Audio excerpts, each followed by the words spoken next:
हर साल दिवाली के साथ ही पटाखों और प्रदूषण पर चर्चाएं भी जोर शोर से शुरू होती है। बच्चे हों या फिर बड़े, जिन्हें आतिशबाजी का शौक है, वो पटाखे जलाने का बेसब्री से इंतजार करते हैं। हालांकि देश के कुछ वर्गों में दिवाली के दिन महज शगुन के तौर पर पटाखे चलाने की परंपरा आजादी से पहले से चली आ रही है, लेकिन वायु प्रदूषण को रोकने के लिए कई राज्य सरकारों ने पटाखों पर बैन लगा दिया। दिल्ली जैसे राज्य ने लोगों के स्वास्थ्य और वातावरण को ध्यान में रखते हुए पटाखों की बिक्री पर रोक लगाई। वहीं यूपी जैसे कुछ राज्य ऐसे हैं जहां ग्रीन पटाखों को चलाने की मंजूरी है।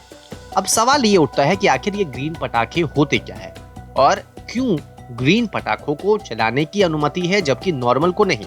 चलिए आपको हम बताते हैं कि आखिर ये ग्रीन पटाखे होते क्या है। देखिए, ग्रीन पटाखे आम पटाखों से अलग होते हैं और इसे खास तरीके से तैयार किया जाता है। ग्रीन पटाखे दिखने, जलाने और आवाज के मामले में आम पटाखों की तरह ही होते हैं, लेकिन इनमें प्रदूषण कम होता है, जो कि सबसे बड़ी बात है। सामान्य पटाखों की तुलना में ग्रीन पटाखे जलाने पर 30 से 40% तक कम हानिकारक गैस पैदा होते हैं। ये दिखने में आम पटाखों की तरह ही होते हैं। ग्रीन पटाखे वैसे 3 तरह के होते हैं। पहला सेफ वाटर रिलीजर, दूसरा सेफ थर्माइट क्रैकर और तीसरा सेफ मिनिमल एल्यूमिनियम पटाखे।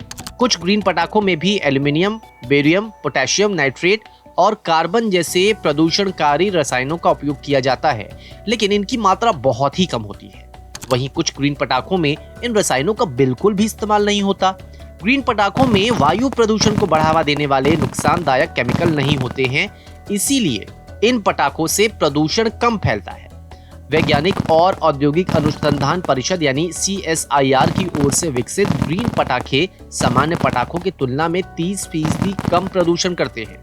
इन सब के बीच अगर किसी को ये लगता है कि ग्रीन पटाखों से पर्यावरण को बिल्कुल भी नुकसान नहीं होता है, तो ये सोचना बिल्कुल ही गलत है। पर्यावरणविद मानते हैं कि ग्रीन पटाखे प्रदूषण रोकने का कोई स्थायी समाधान है ही नहीं। पर्यावरणविद ये भी कहते हैं कि बाजार में सप्लाई बढ़ने पर इनसे भी प्रदूषण बढ़ेगा, क्योंकि ग्रीन पटाखे सामान्य पटाखे की तुलना में सिर्फ 30 से 40% ही कम प्रदूषण करते हैं, लेकिन असलियत तो ये है कि वो प्रदूषण कुछ ना कुछ हद तक कर रहे हैं, जिससे वातावरण काफी ज्यादा प्रदूषित हो सकता है।